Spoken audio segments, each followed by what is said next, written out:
Lepo pozdravljeni!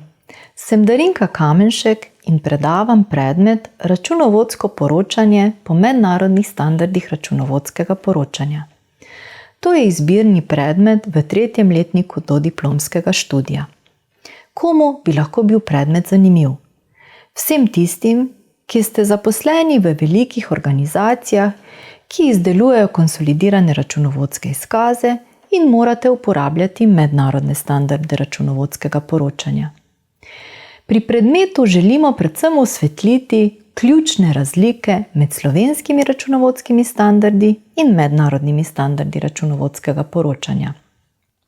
Praviloma, naši slovenski računovodski standardi ne smejo biti v nasprotju z mednarodnimi standardi računovodskega poročanja.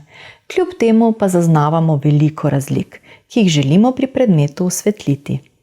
Pridružite se mi pri našem predmetu.